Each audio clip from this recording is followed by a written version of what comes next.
Okay so hello welcome back everyone to this now the beautiful wonderful सा video. आज के video में हम लोग बहुत इंपॉर्टेंट सा एक टॉपिक देखने वाले जो है law relating to specific relief act, या तो लॉ रिलेटिंग टू सिर्फ स्पेसिफिक रिलीफ। अच्छा, ये चैप्टर 9 होगा, आपका एक ब्यूटीफुल चैप्टर होगा ये। ठीक है, ये करेंगे हम लोग आज।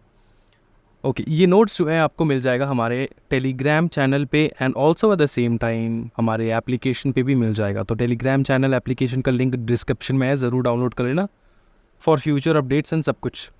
अच्छा, law relating to specific relief. सबसे पहले समझते हैं यार ये स्पेसिफिक रिलीफ क्या होता है। रिलीफ तो मेरे को पता है सर।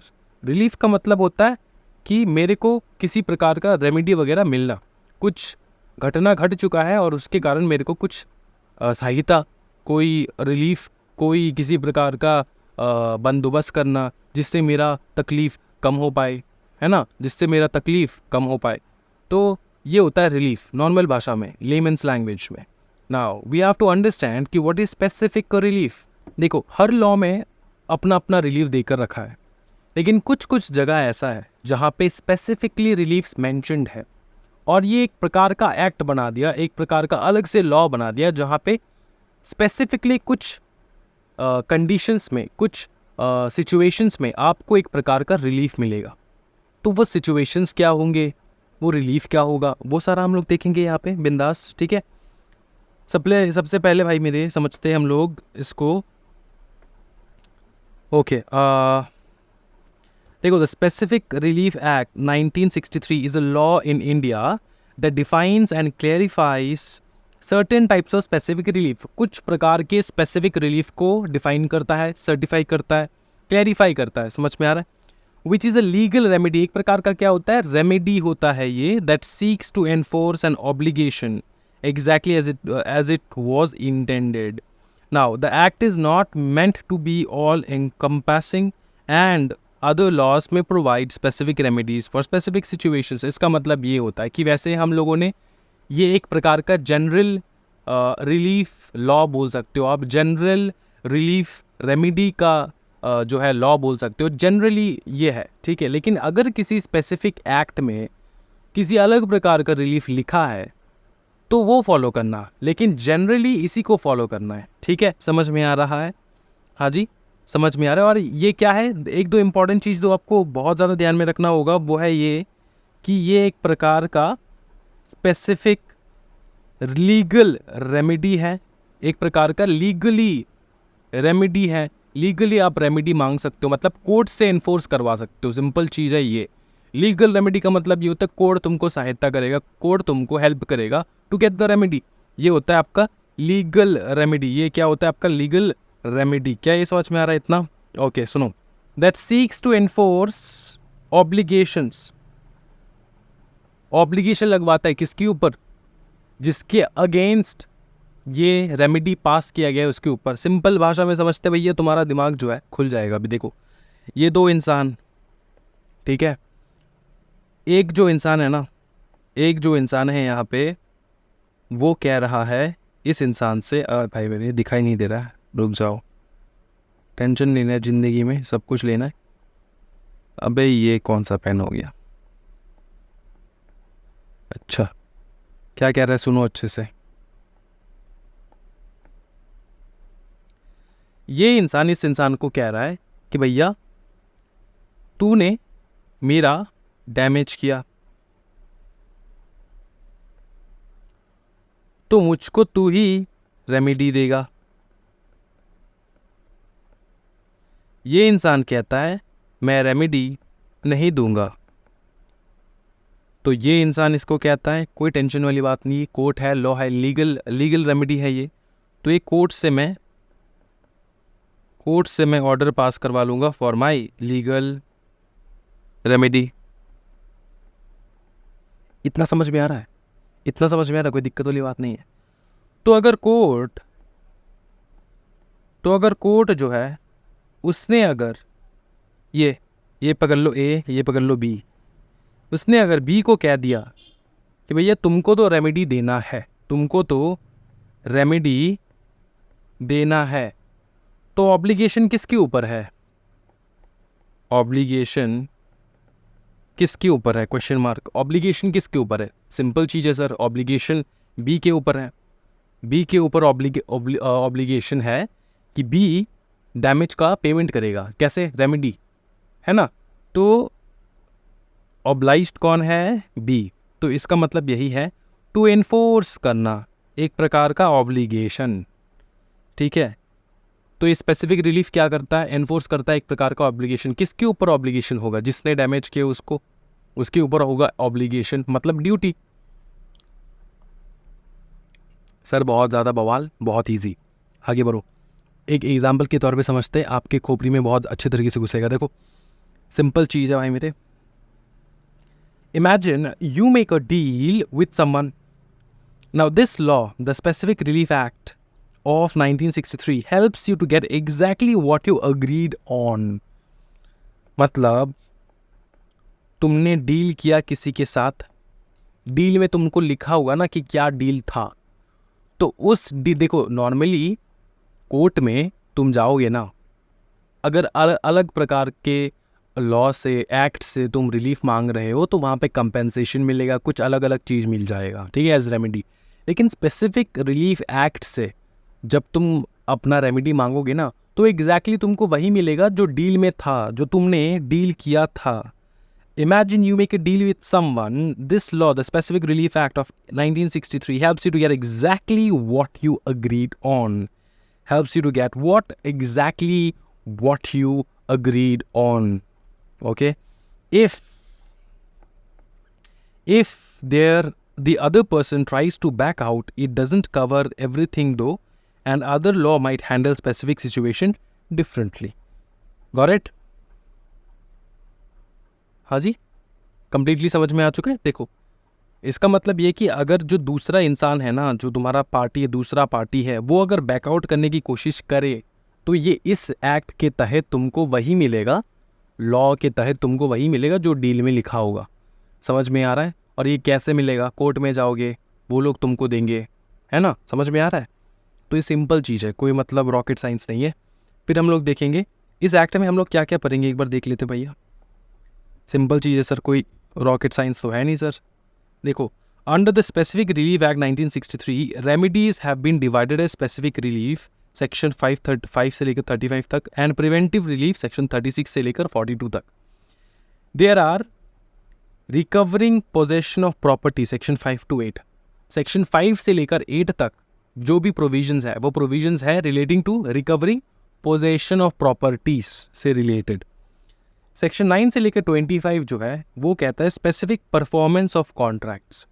ये क्या होता है स्पेसिफिक परफॉर्मेंस ऑफ कॉन्ट्रैक्ट, ये आगे जाके देखेंगे हम लोग। सेक्शन 26 कहता है rectification of instruments. Rectification of instruments, instruments मतलब इंस्ट्रूमेंट्स लॉ के भाषा में अलग चीज़ होता है, वो भी हम लोग आगे जाके देखेंगे। अभी सिर्फ एक ब्रॉड नॉलेज ले लो कि इस चैप्टर में है क्या पढ़ने लायक, ठीक है। उसके बाद रेसिशन ऑफ कॉन्ट्रैक्ट्स सेक्शन 27 से लेकर 30। नेक्स्ट है सेक्शन 31 से लेकर 33 कैंसलेशन ऑफ इंस्ट्रूमेंट्स। नेक्स्ट है 34 से लेकर 35 डिक्लेरेटरी डिक्रीज एंड लास्ट होगा इंजंक्शन सेक्शन 36 से लेकर 42।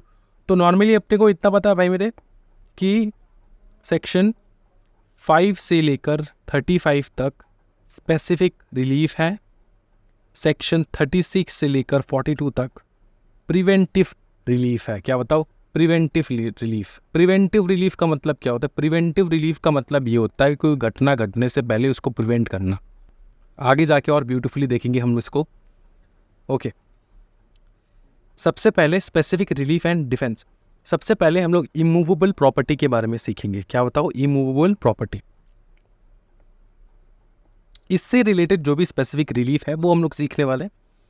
इमूवेबल प्रॉपर्टी अच्छे से देखना है। देखो, this passage explains 2 legal options for getting possession of immovable property. Land या तो बिल्डिंग हो सकता है। इमूवेबल प्रॉपर्टी क्या होता है? इमूवेबल मतलब जो जगह से हिलता नहीं है। क्या वो चीज़ है जो जगह से हिलता नहीं है सर? एक होता है लैंड, एक होता है बिल्डिंग इन इंडिया। अच्छा, सेक्शन 5 एंड सेक्शन 6 डील करता है इस चीज़ से रिलेटेड, ठीक है। अच्छा देखो, this applies if you have the legal right to own the property but don't currently have possession. तुम्हारे पास लीगल राइट है कि तुमको ये प्रॉपर्टी तुम्हारा है, ठीक है, ये प्रॉपर्टी तुम्हारा, लेकिन अभी इस वक्त पोजेशन तुम्हारे पास नहीं है। तुम्हारे पास लीगल राइट है कि ये प्रॉपर्टी तुम्हारा है, लेकिन पोजेशन तुम्हारे पास नहीं है। मतलब ये प्रॉपर्टी तुम्हारे नाम पे है, लेकिन तुम इस प्रॉपर्टी में रह नहीं रहे हो, कोई दूसरे ने कब्जा कर लिया। तो क्या होगा? You can file a lawsuit to get it back. This is for situations where possession is disputed based on who has the stronger ownership claim. ऐसा हो सकता है, ये वाला जो चीज़ है ना सेक्शन 5, ये डील करता है विथ क्या बताओ, अपनी प्रॉपर्टी के पोजेशन के ऊपर पोजेस करना। मतलब आप पोजेशन लोगे, कैसे लोगे? क्योंकि तुमको ये पूरा विश्वास है कि भैया ये प्रॉपर्टी मेरे नाम पर इनका ही है, ठीक है। लेकिन सेक्शन 5 और एक चीज़ कहता है यहाँ पे, सेक्शन 5 कहता है यहाँ पे जो डिस्प्यूटेड प्रॉपर्टी है उसका 2 ओनर हो सकता है, 3 ओनर हो सकता है। मतलब वो लोग अपने आप सोच रहे कि भैया हम ओनर है, मतलब डिस्प्यूटेड है, ठीक है। देखो इसको अच्छे से, you can file a lawsuit to get it back. This is for situations where possession is disputed. Possession disputed है कि किसका होगा। पकड़ लो, ये नॉर्मली कैसा होता है कि भैया घर में 2 3 4 भाई है, अब किसका होगा प्रॉपर्टी, वो उससे लेकर डिस्प्यूट है। Based on who has stronger ownership claim. और ये डिस्प्यूट क्या है कि किसके पास सबसे ज़्यादा स्ट्रॉन्ग ओनरशिप क्लेम है, कि मैं क्लेम करता हूँ कि इस प्रॉपर्टी का मालिक मैं ही हूँ, दूसरा पार्टी क्लेम कर रहा है कि उस प्रॉपर्टी का मालिक वो ही है। तो डिस्प्यूटेड प्रॉपर्टी है, क्या प्रॉपर्टी है? इमूवेबल प्रॉपर्टी है। तो क्या डील करेगा, कौन सा सेक्शन डील करेगा इसके साथ? सेक्शन 5। सेक्शन 6 क्या कहता है? कहता है कि this applies if someone took possession of your property without your permission and legal process। कि किसने अपने नाम तुम्हारा प्रॉपर्टी अपने ही नाम करवा लिया, तुम्हारे इजाज़त से बगैर, इजाज़त के बगैर, ठीक है, पार्डन ऑफ माई हिंदी, तुम्हारे इजाज़त के बगैर किसी ने प्रॉपर्टी जो है वो अपने नाम करवा लिया है। किसके नाम? अपने नाम, ठीक है। तो अपने नाम करवा लिया तुमसे बिना पूछ के तुम्हारा प्रॉपर्टी उसने अपने नाम करवा लिया। तो कौन सा सेक्शन डील करता है? सेक्शन 6। सेक्शन 5 तो डिस्प्यूटेड है, तुम भी लड़ रहे हो, दूसरा पार्टी भी लड़ रहा है। लेकिन सेक्शन 6 तो सिंपल चीज़ है कि भैया तुम्हारा ही प्रॉपर्टी है, किसी ने धोखे से अपने नाम करवा लिया है। You can file a lawsuit to get it back within 6 months of being disposed. This is for situations where you were unlawfully remove from the property. तो 6 महीने के अंदर अंदर तुमको अप्लाई करना होता है कि भैया जब तुमको पता चला कि भैया तुम्हारा प्रॉपर्टी जो है वो किसी और के नाम पे चला जा चुका है, तो 6 महीने के अंदर अंदर अप्लाई करो, ठीक है। तो आपको स्पेसिफिक रिलीफ एक्ट के तहत रिलीफ मिल सकता है। अब रिलीफ के तौर पे क्या मिलेगा? सीधा प्रॉपर्टी ही मिलेगा, क्योंकि वही तो एग्रीमेंट था, है ना। प्रॉपर्टी तुम्हारे नाम पे है तो वो प्रॉपर्टी ही मिलेगा। ऐसा नहीं कि पैसे से कंपेंसेट करवा दो, ऐसा नहीं, ठीक है। 6 month समझ में आ रहा है? 6 महीने के अंदर अंदर। अच्छा, की पॉइंट्स आपको कुछ देखना है कि you cannot use both section 5 and 6 for the same property issue. Section 6 lawsuit cannot be appealed and there's a strict 6 month time limit to file. 6 महीने का स्ट्रिक्ट टाइम लिमिट है सेक्शन 6 के अंदर, लेकिन सेक्शन 5 के अंदर कोई ऐसा टाइम लिमिट नहीं है, इसको गौर करना है। Section 6 doesn't prevent you from suing later to establish full ownership right. इसका मतलब क्या है? हाँ देखो, 2 चीज़ अच्छे से देखना है कि section 6 law suit can not be appealed. Appeal नहीं कर सकते आप सेक्शन 6 के लॉ सूट को, ठीक है। सेक्शन 6 के तहत अगर आप तुम लॉ सूट करवा रहे हो तो अपील नहीं हो सकता। अपील का एक ऑप्शन होता है ना कि तुमको जजमेंट पसंद नहीं आया तो अपील कर लो, तो वो अपील वाला नहीं है अंडर सेक्शन 6, लेकिन सेक्शन 5 के अंदर होगा। सेक्शन 6 के अंदर टाइम लिमिट है, वो भी सेक्शन 5 के अंदर नहीं है। सेक्शन 5 अलग है। सेक्शन 5 में दोनों पार्टी लड़ रहे हैं, दोनों पार्टी के पास एविडेंस है कि भैया हम ओनर है, वो भी कह रहा है कि वो ओनर है, और कौन सबसे ज़्यादा स्ट्रॉन्ग ओनरशिप ओन करता है वो भी देखने वाला चीज़ है। लेकिन सेक्शन 6 में तो धोखा हो गया आपके साथ। सेक्शन 6 में बात ऐसा है कि किसी और ने आपका प्रॉपर्टी हथिया लिया है, तो उस वक्त क्या करना है? 6 महीने के अंदर अंदर आपको अप्लाई करना होता है। किस चीज़ के लिए अप्लाई करना है? फुल ओनरशिप के लिए भैया, मेरे फुल ओनरशिप राइट के लिए। अच्छा, पहले हम लोगों ने देख रखे हैं इमूवेबल प्रॉपर्टी, अब देखेंगे हम लोग मूवेबल प्रॉपर्टी। क्या देखेंगे बताओ? Movable property. देखो, section 7 and 8 provides for recovery of specific movable properties. Section 7 क्या डील करता है? A person entitled to the possession of specific movable property may recover it in the manner provided by this code of civil procedure explanation, अच्छा पहले ये समझा देता हूँ मैं, फिर एक्सप्लेनेशन देखेंगे, है ना। समझने से पहले अगर तुम एक्सप्लेनेशन देख लोगे तो दिक्कत हो जाएगा। देखो ये देखो, सेक्शन 7 क्या कहता है? सेक्शन 7 कहता है कि मूवेबल प्रॉपर्टी है, ठीक है, मूवेबल प्रॉपर्टी है, person entitled to the possession of specific movable property. तुम एंटाइटल्ड हो इसके पोजेशन का, तुम एंटाइटल्ड हो इसके पोजेशन का, मतलब तुमको मिलना चाहिए ये पोजेशन, इसका पोजेशन तुमको मिलना चाहिए, लेकिन तुमको मिला नहीं है, तो तुमको क्या करना है? क्लेम करना है, लॉ सूट फाइल करना है अंडर सेक्शन 7। मूवेबल प्रॉपर्टी है तो थोड़ा एग्जाम्पल के तौर पे समझाइए ना सर। एग्जाम्पल यहीं पर है कि explanation 1, a trustee may sue under this section for the possession of movable property to the beneficial interest in which the person for whom he is trustee is entitled। इसका मतलब क्या होता है? A trustee may sue under this section for the possession of movable property to the beneficial interest in which the person for whom he is trustee is entitled। तो trustee जो है वो सू कर सकता है, किसको सू कर सकता है बताओ? ट्रस्टी किसको सू करेगा? ट्रस्टी, पहले ये बताओ ट्रस्टी होता कौन है? एक बंदा है, ठीक है, इसका एक प्रॉपर्टी है, प्रॉपर्टी को संभालने के लिए एक बंदा चाहिए, क्योंकि मैं तो बहुत बिजी हूँ, दूसरा बंदा चाहिए, तो इस बंदे ने इस बंदी को ट्रस्टी बना दिया, बोले कि भैया मैं इंटरेस्ट करता हूँ ये प्रॉपर्टी, तुमको देखभाल करना है इस प्रॉपर्टी का। अब समझ में आ रहा है ट्रस्टी कौन होता है? ये वाला बंदा कौन है? ये वाला बंदा है सर ट्रस्टी, ये वाला बंदा है सर ट्रस्टी, ठीक है, ये ट्रस्टी है। अच्छा अब अच्छे से पढ़ो, a trustee may sue under this section, तो कौन सू कर रहा है? ट्रस्टी सू कर रहा है, सू कर रहा है, ट्रस्टी सू कर रहा है, किसको सू कर रहा है sir? For the possession of movable property, for the possession, कि मेरे को पोजेशन दो, किस चीज का? मूवेबल प्रॉपर्टी का। To the beneficial interest in which the person for whom he is trustee is entitled. इसका मतलब ये होता है कि देखो ये तो ट्रस्टी है ना, किसका? ये इस इंसान का, ये ट्रस्टी है इस इंसान का। अब इस इंसान का जो भी बेनिफिशियल इंटरेस्ट होगा, है ना, इनडायरेक्टली तो वो ये ओन करेगा ना, इनडायरेक्टली तो ये ओन करेगा, क्योंकि ये देखभाल कर रहा है, ये ट्रस्टी है, तो ये सू कर सकता है, ये ट्रस्टी सू कर सकता है किसी भी इंसान को सू कर सकता है वो। For what? For the recovery of the movable property, for the recovery of the movable property. समझ में आ रहा है? एक्सप्लेनेशन 2 समझेंगे। अ स्पेशल और temporary right to prevent possession of movable property is sufficient to support a suit under this section.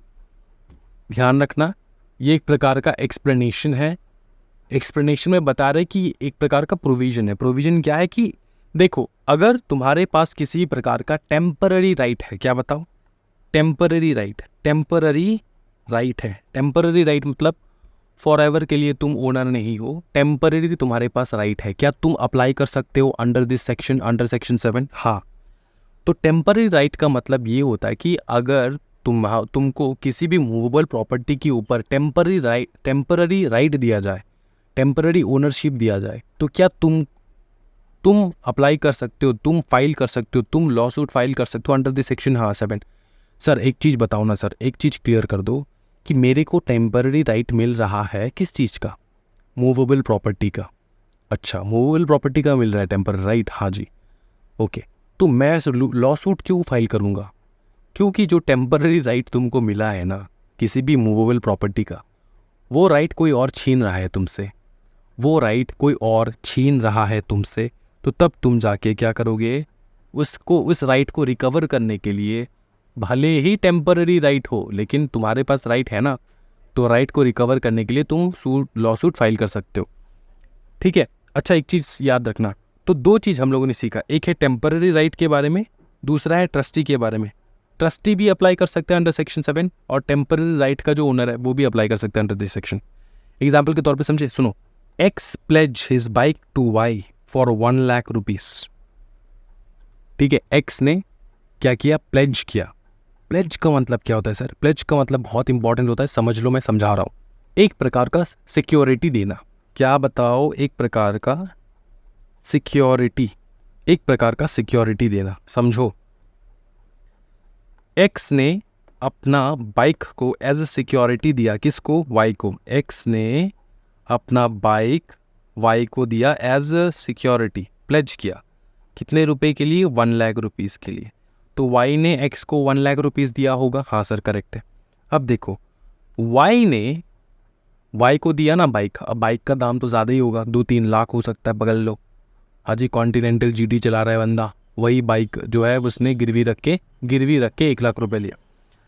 Y ने क्या किया? अनलॉफुली सेल कर दिया बाइक को टू जी को सेल कर दिया वाई ने unlawfully before the lapse of loan period. समझो, एक्स ने वाई को अपना बाइक दिया है, ठीक है, अपना बाइक दिया है 1 लाख रुपए के लिए, और कहा है कि भैया, एक्स ने वाई को कहा कि मैं तुमको 2 ईयर के अंदर अंदर ये 1 लाख रुपीज़ रीपेमेंट करवा दूंगा और मैं अपना बाइक लेकर जाऊंगा। तो नियम कानून के हिसाब से वाई को ये बाइक जो है ना रखना होता है कम से कम 2 साल के लिए। उसके बाद अगर जब ये 2 साल लैप्स हो जाए, 2 साल ख़त्म हो जाए, एक्सपायर हो जाए, तो वाई के पास पूरा राइट होता है बाइक के ऊपर। तो वाई क्या कर सकते? तब सेल कर सकते। लेकिन ये 2 साल का पीरियड ख़त्म ही नहीं हुआ, लैप्स ही नहीं हुआ, 2 महीने हुआ है सिर्फ, 2 मंथ्स फॉर एन एग्जाम्पल। तो अनलॉफुली सेल कर दिया बाइक को to G before the lapse of the loan period. Loan का जो पीरियड है, एक प्रकार का लोन है, इसका पीरियड 2 साल का था, वो लैप्स होने से पहले ही वो बेच दिया। एक्स ने सू कर दिया जी को for possession of his bike. X को सू करना था वाई को, एक्चुअली एक्स को सू करना था वाई को, लेकिन एक्स ने सू कर दिया जी को इसलिए किया क्योंकि जी के पास है बाइक अभी, क्योंकि वाई ने जी को सेल कर दिया वही बाइक, ठीक है, without paying the loan amount even after expiring the time fixed for repayment of loan. तो ये जो देखो, अच्छे से देखो, ये जो सू किया ना एक्स ने जो जी को सू किया, ये कब किया? जब 2 साल का पीरियड ख़त्म हो चुका था, तब जाके उसने सू किया। देखो, जी for possession of his bike without paying the loan भी पेमेंट नहीं किया और एक्सपायर भी हो गया। After expiring the time fixed for the repayment of the loan का पीरियड भी एक्सपायर हो गया, लोन का पेमेंट भी नहीं हुआ। लेकिन बाइक कब सेल हुआ था? बाइक सेल हुआ था वो 2 साल पहले ही, ठीक है, जब लोन का पीरियड चल रहा था तब सेल हुआ। अब लोन का पीरियड ख़त्म हो चुका है, एक्स आके जी को सू कर देता है और उसने पेमेंट भी नहीं किया लोन का, ठीक है। अब देखो होगा क्या। अकॉर्डिंग टू सेक्शन 7 क्या कहता है? A person entitled to the position may recover the property by filing a proper suit. वो प्रॉपर सूट एक फाइल करके अपना प्रॉपर्टी को रिकवर कर सकता है। Since in the giving situation X has not repaid the loan, he is not entitled for the possession. X ने loan repayment नहीं किया 2 साल के अंदर अंदर, तो वो एंटाइटलमेंट नहीं ले सकता अपने प्रॉपर्टी का, वो एंटाइटल है ही नहीं अपने प्रॉपर्टी का। क्या है, समझ में आ रहा है?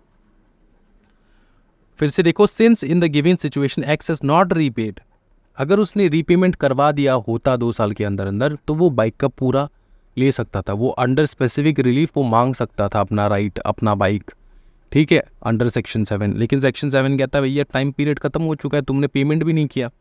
तो according to section 7 a person is entitled to the possession may recover the property by filing a proper suit. तुम रिकवर कर सकते हो अपना प्रॉपर्टी प्रॉपर सूट फाइल करके, तुम रिकवर प्रॉपरली कर सकते हो अपना प्रॉपर्टी। अब तुम्हारा जो बाइक था, एक्स का जो बाइक था, वो आराम से ले सकता था फ्रॉम जी, लेकिन सिंस तुमने भैया अपना लोन का पेमेंट नहीं किया है, तो तुम कैसे मांग सकते हो बताओ? सिंपल चीज़ है, कंप्लीटली क्लियर हो चुका है, कोई दिक्कत वाली बात नहीं सर, बहुत ज़्यादा बवाल हो रहा है सर।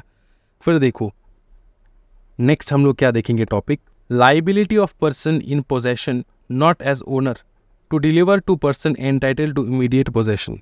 और अच्छी तरीके से समझेंगे, टेंशन ना लो। सेक्शन 8 के बारे में पढ़ रहे हैं। Provides that any person having the possession or control, any person having the possession or the control of क्या, of particular article or of movable property. Article of movable property, article का मतलब वो नहीं होता जो आप वेबसाइट में पढ़ते हो article.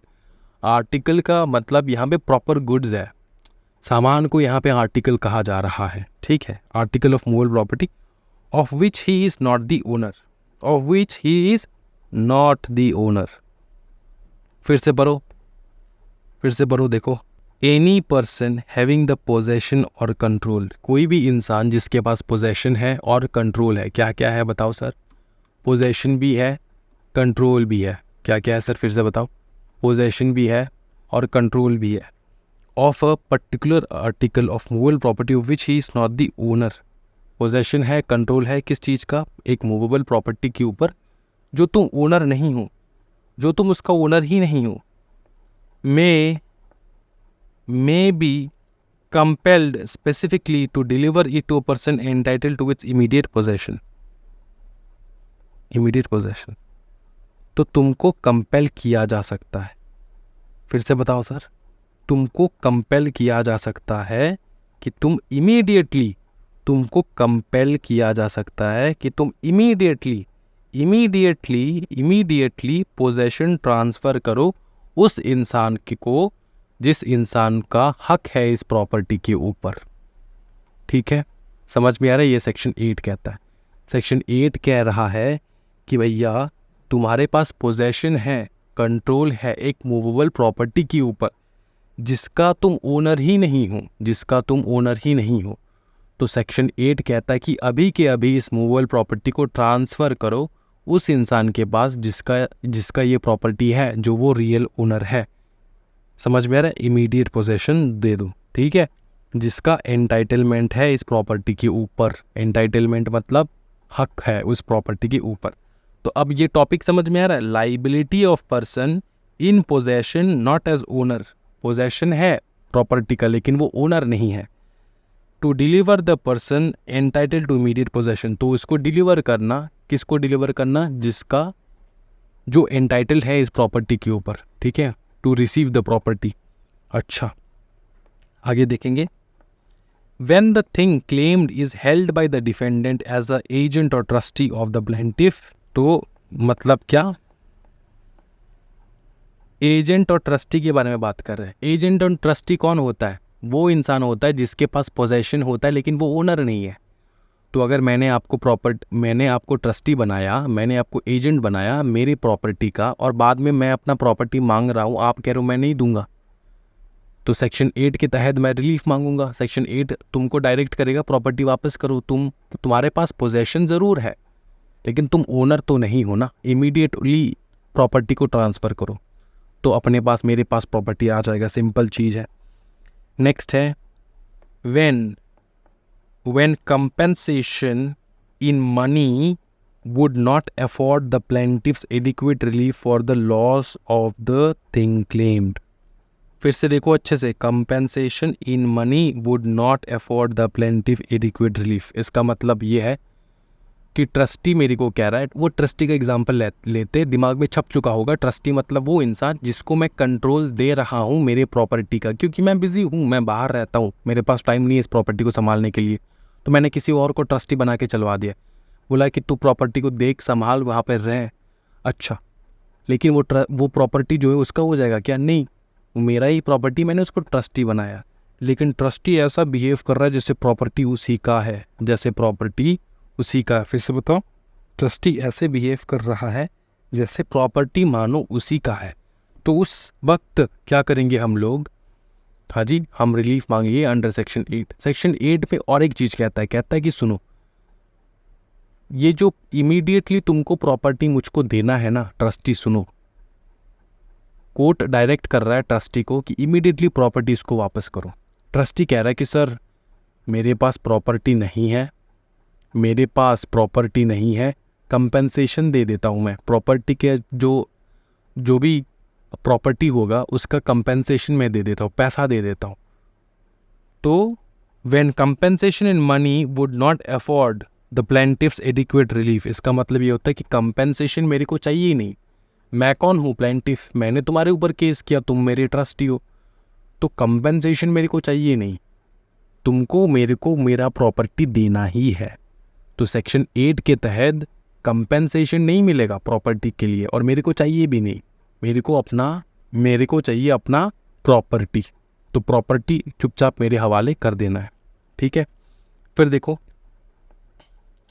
when it would be extremely difficult to ascertain the actual damage caused by its loss। तो extremely difficult होगा कंपेंसेशन, कितना डैमेज हुआ है, कितना पेमेंट करना है, ठीक है। तो इसका कितना कंपेंसेशन हो सकता है, ये असर्टेन करना बहुत डिफिकल्ट हो जाएगा, वो असर्टेन करना बहुत डिफिकल्ट हो जाएगा, ठीक है। अब सुनो, मैं एक चीज़ समझाता हूँ। पकड़ लो एक ट्रक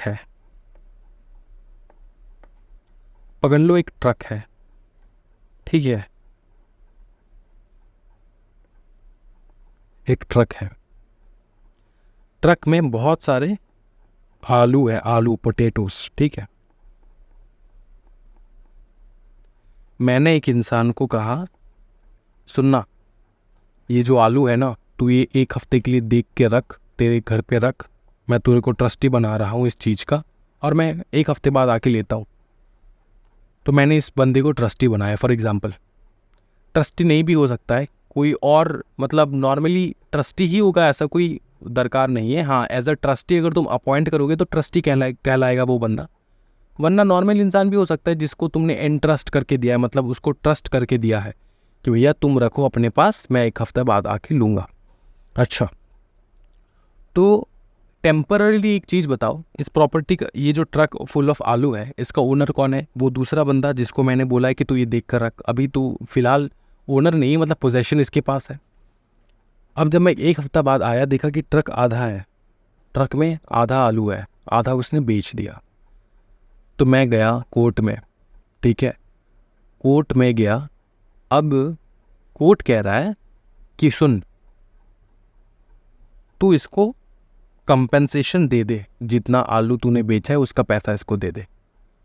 अब इस बंदे के पास हिसाब ही नहीं है कि उसने कितना पैसा कमाया है, मतलब वो असर्टेन ही नहीं कर पा रहा है कि कितना आलू बेचा है, कितना पैसा, वो भूल गया, भुलक्कर है फॉर एग्जांपल। तो ऐसा सिचुएशन जहाँ पे तुम असर्टेन ही, जो डिफेंडेंट है ना, वो असर्टेन ही नहीं कर पा रहा है, वो सोच ही नहीं पा रहा है कि कितना का लॉस हुआ होगा इस इंसान को, कितना मैंने आलू बेचा और कितना लॉस हुआ होगा। तो अगर तुम असर्टेन ही नहीं कर पा रहे हो कि कितना एक्चुअल डैमेज हुआ है, तो तुम क्या करोगे? तुमको पैसा नहीं देना है, तुमको पूरा ट्रक भर के आलू वापस कर देना है। सिंपल चीज़, मेरा जो चीज़ है वो मेरे को वापस चाहिए होगा, ठीक है। लास्ट में देखो, when the possession of this thing claimed has been wrongfully transferred from the plaintiff. तो प्लेंटिफ कौन? जो वो बंदा जो केस करता है, और डिफेंडेंट जो केस लड़ता है, मतलब डिफेंड करता है अपने आप को। तो प्लेंटिफ ये क्लेम कर रहा है कि उसका प्रॉपर्टी रॉन्गफुली दूसरे इंसान ने ले लिया। तो मेरे को कंपेंसेशन नहीं चाहिए, मेरे को पैसा नहीं चाहिए यहाँ पे, मेरे को चाहिए अपना प्रॉपर्टी वापस। तो ये 4 सिचुएशन होगा जहाँ पे इमीडिएटली पोजेशन ट्रांसफ़र करना होगा। बताओ फिर से, जहाँ पे इमीडिएटली पोजेशन ट्रांसफ़र करना होगा अंडर सेक्शन 8, क्योंकि तुम पोजेशन तुम्हारे पास है लेकिन ओनर तुम्हारे पास नहीं, ओनरशिप तुम्हारे पास नहीं। ओनरशिप जिसके पास है उसको वापस करो अपना प्रॉपर्टी। समझ में आ रहा है? हाँ जी, ये क्लियर है? अच्छा, तो ये जो है ना, यहीं तक क्लास रखेंगे। 30 मिनट्स का क्लास करते हैं, सो दैट आपको ईजिली समझ में आ जाए और ज़्यादा टॉपिक ओवरलोड ना हो जाए। फटाफट नेक्स्ट चैप्टर जाएंगे, दूसरा भी टॉपिक करेंगे। आज वीडियो अपलोड होगा। तो आज के लिए इस चैप्टर में इतना ही करते हैं। नेक्स्ट क्लास में वापस से हम लोग यहाँ से स्टार्ट करेंगे, ठीक है। Specific performance of contract and defence, क्या ये समझ में आ रहा है? तो आज की वीडियो में इतना ही भाई मेरे। Thank you so much everyone. Happy learning guys, bye bye, take care, subscribe to the channel.